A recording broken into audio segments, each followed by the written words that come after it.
In this Star Wars Battlefront Classic Collection news update video, I will be sharing with you the patch notes of Update 3. Aspyr have finally released the third patch for Star Wars Battlefront Classic Collection. It's only taken them 2 months to do, but we have the patch notes with a ton of fixes. Before we do take a look at everything though, make sure you do subscribe to this channel so you won't miss any future news updates on the Classic Collection. So, as I mentioned, it has been 2 months since the previous update, and many people thought they actually had given up on this game, even though that they did say there would be a third update. But still, 2 months is not a good turnaround time for this update. But it is now live across all platforms, be it Switch, Xbox, PlayStation, and PC. In terms of download size, on PC it comes in at 3.6GB, on Xbox it's over 11. The PlayStation 5 download size is 8.4GB, and on the Switch we don't know. This patch is quite big in download size, considering it mostly just fixes bugs, but it does actually bring down the file size. Yes, they have actually compressed this game, surprisingly, and it's been done quite a bit. It's not included in the patch notes either, which is weird. So on Xbox it has gone from around 57GB down to 32, and on PC it has gone from I think 60, something like that, down to 30. PS4 has also seen a decrease from around 55 down to 30 as well, and the PlayStation and Switch versions, I'm not sure if they've seen any improvement, but they were already sort of in that realm. This is great news, but it should have been like this at launch. There was no need for all of those uncompressed 4K AI upscaled textures. Another thing that has been fixed but not included in the patch notes are the various AI factions that would not spawn on their maps. For example, Jawas, Gamorrean guards, and more. All of those have now apparently been fixed, so they will now spawn on maps as intended, whereas the previous update broke them. So it's only taken a few months and has not even been included in the patch notes, but they are back. And even though the servers are pretty empty, especially on PC, to the point where you can't even fill up a quarter of one single multiplayer server, they have put out these fixes. So they have made improvements to server stability, fixed various UI bugs and text, game crashing, an issue where a loud sound would occasionally play during matches, which happened to me quite a bit. They fixed an issue in split screen where first-person zoom had a distortion effect applied to one player, and then several graphical issues have been fixed across both Battlefront titles. Finally, they have fixed the issue where players could not spawn with award weapons and bonuses after reaching legendary rank on the associated medal. This one, I've had so many comments about my videos, when is this going to be fixed? It's now been finally fixed. Another issue regarding award weapons was an issue where those weapons and bonuses could be unlocked prior to reaching the required level of veteran rank. That's now been solved.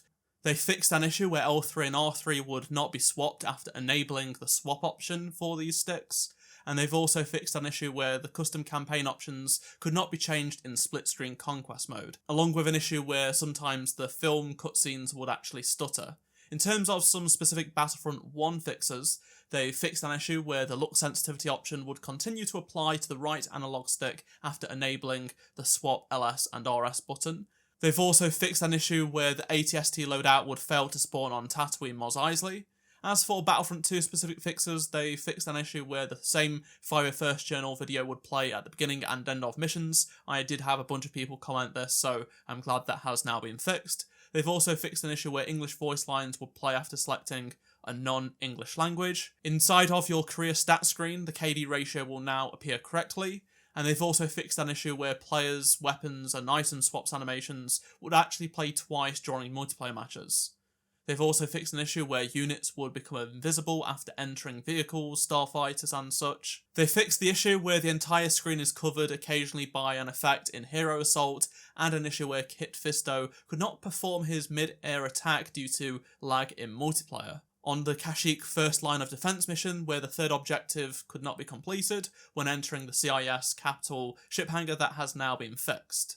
They've also fixed an issue where hero and villain characters would occasionally appear to be floating above the ground, as well as an issue where starfighters would pop in while navigating capital ship hangars in multiplayer. A graphical issue that would occur with the Fusion Cutters model when playing as the Republic has been fixed, along with UI for the award of Wrist Blaster only showing the ammo count. Hero and villain's voice lines not playing during multiplayer games have been fixed, along with an issue where the ground would flicker on the Mos Eisley map. Hero assault settings are now accessible in the Sessions options menu, and they fixed an issue with sensitivity being too slow on the right analog stick, along with an issue with the Utapau sinkhole underground ambush mission where anti-craft turrets would be clipping through the ground. I've not seen that, but I don't know how some of these things happen. There was an issue where debug text could appear during Galactic Conquest, and an issue where command posts did not display the correct red or blue light.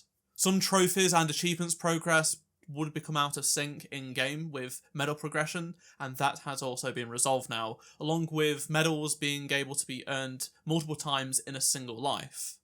If you went to a specific hill on Geonosis dust plains, vehicles would be destroyed instantly. That's now been resolved, as well as another analog sensitivity issue where it would be too low when piloting vehicles, starfighters and turrets. They fixed an issue where Chewbacca's guided rocket would not fire on the Bespin map, as well as a graphical issue on Hoth where the snow would appear multicoloured. That has plagued us since day zero. It's so frustrating. That has happened so many times, especially on Switch, and hopefully that's the last of it. Plus, they have fixed an issue where the visual effects and animations were occasionally not seen by clients in Hero Assault. There is a specific Xbox fix, so they fixed an issue where a client was unable to join a host game after accepting the invitation via Xbox. As for PlayStation, they fixed an issue where the game would occasionally crash when loading into Utapau. On the Switch side of things, they fixed an issue in Battlefront 1 where saves could not be made while playing split-screen Galactic Conquest, and in Battlefront 2, they have fixed an issue where vibration fails to function while using a wired Nintendo Switch Pro controller.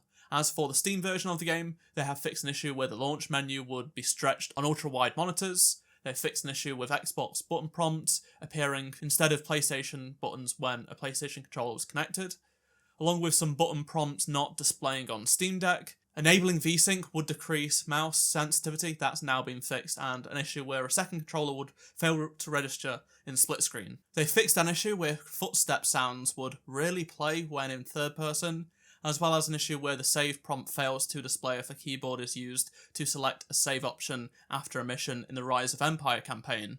They fixed an issue where the buy button could not be clicked in the bonus menu for Galactic Conquest, along with an issue where headshots would not register properly, and an issue where the mouse input would not interact with tutorial prompts in Galactic Conquest. Now, one thing missing from these patch notes is a line about patch 4, update 4. In the previous updates, they've said, we are now working on the next update. Well, with update 3, they haven't mentioned anything about an update 4. So this leads me to believe that unless there are a bunch of significant issues that people complain about, this might be it for the Classic Collection. They haven't mentioned it, and to be fair, for the most part, the most of the remaining issues people had have been resolved in this update. So fingers crossed this update doesn't lead to any more major issues. I would love to hear if you are still playing the Battlefront Classic Collection, how much is this update welcomed by yourself? I know a lot of people have been asking me recently on comments of my videos saying, is Update 3 ever going to come out? I want this fixed and that fixed. Well, those things have been fixed in this update, so hopefully this is it now. Not much else needs to be fixed, but unfortunately the damage is done.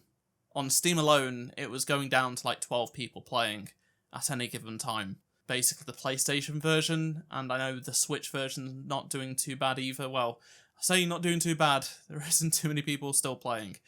I've seen plenty of people say they hop on for a game and they can't fill half a server. The bag was truly fumbled, and I just can't believe it. It's insane. This was such a hugely anticipated re-release, and it's been a mega flop. A real disappointment because it brought so much hope to the Battlefront community. As always, let me know your thoughts down below. If you enjoyed this video, please do drop a like, subscribe so you don't miss any future news updates on the Battlefront Classic Collection, and if you missed any of my previous videos, click on the playlist on the screen right now, and I shall see you in my next video. Goodbye.